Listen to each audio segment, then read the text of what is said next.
Tempter has traveled the world looking all over for fine food, and the result is a beautifully packaged line of gourmet fine foods. So celebrate demystified culture with crossingculturescuisine.com. So Tim, you've traveled the world. Where have you been? Well, we've been many places. I think the adventure started in Mexico, and we went to see the Mayan people there, and that was quite fascinating. And then we traveled off to Costa Rica, and we spent some time with the Berber Indians. After that, we went to Peru, and we spent time with the Incas, and then we went into the Amazon jungle and did some canoeing in dugout canoes with our daughter, who was 7 at the time, and we were swimming with freshwater pink river dolphins. It was one of the best times in my life. So in your world travels, you not only got to see the sites that the tourists usually see, but you went into like the real world environment of how people live. What inspired you to do that? Well, my wife is originally a cultural anthropologist, so really getting into the depth of who people are in the local areas was something we wanted to be sure we would do, especially with the education of our daughter. What gets you up every morning? What gets me up every morning is a passion for what I do. I just absolutely love showing people how to cook real deal meals that are simple, easy to do, and you can cook fresh food in your home. How do you propose to get the freshness or to get the variety of spices without buying big bulk? How have you parlayed that to the people? Well, one of the ways is we've developed this product called a cooking class in a bag. A lot of times when somebody just starts cooking, they'll buy even a bottle of turmeric, and that bottle of turmeric will sit in their house for 4 years and never used again. So that's like $4 or $5 just shot. So our cooking class in a bag gives you all the exotic ingredients, each packed individually. And we also have a podcast video on crossingculturescuisine.com that then connects into the cooking class. So then you can do that with all the ingredients. 45 minutes you'll be cooking just like you're in India or Thailand. Tell us about the book. We have been traveling around the world and also around Canada, finding different cultural people to show us how to do recipes. And the recipes that we've gotten are not from chefs, they're from people who cook in neighborhoods, in their homes, and are the best cook in the neighborhoods. What's your workforce like? Well, I used to work in the mental health field, and one of the things that inspired me was, when I initially thought of the company, was this could provide jobs for people with disabilities that I wasn't able to place into the workforce. So I developed this food company by just thinking, well, this will be a good work experience for these people. And lo and behold, things sold and more people started coming to work for us. And so everybody who works for us at this point in time has a significant disability that they can then come do some time with us and then get a reference. They can stay with us if they'd like.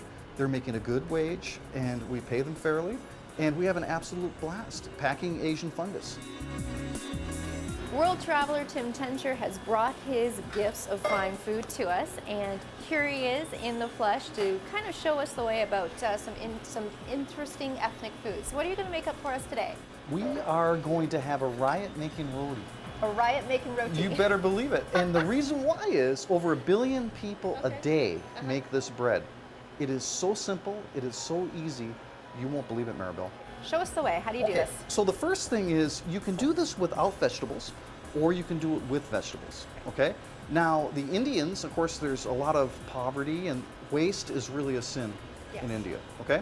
So if you have something left over, what they do is they just throw it into their roti. So what we're gonna do today is we're just gonna take a little bit of onion, and we're gonna start with that. So it's so simple. I like using a food processor.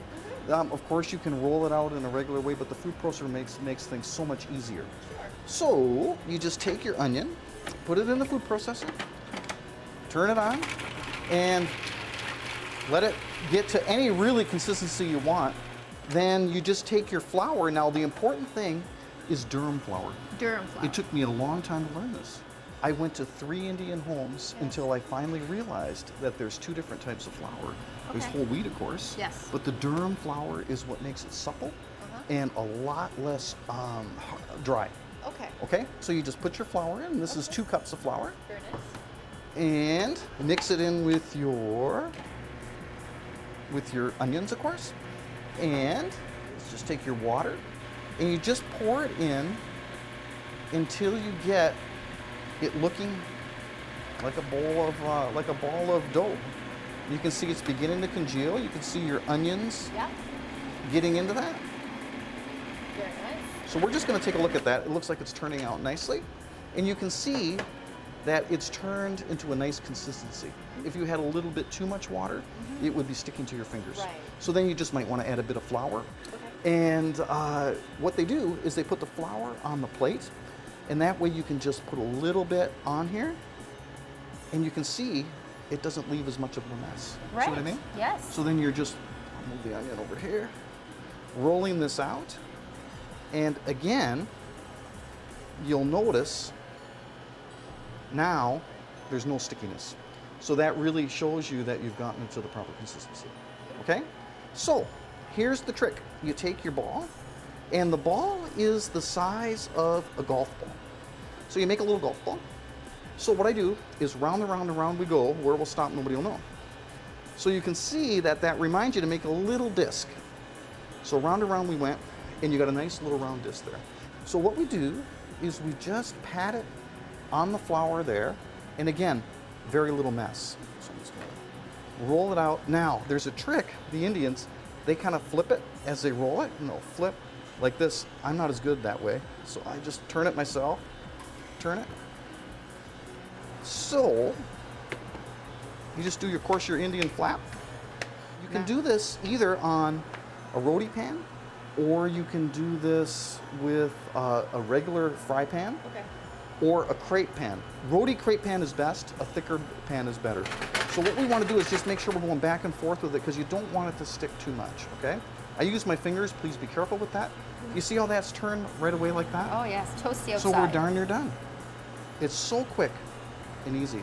Tim, that was a blast. Thank you so much. Well, you have to try it, Maribel. Join a billion people a day who are having a riot with roti. Sounds good. I will certainly give this a try. So, see how the flavors of the world unite. Take a taste adventure without actually leaving home at crossingculturescuisine.com.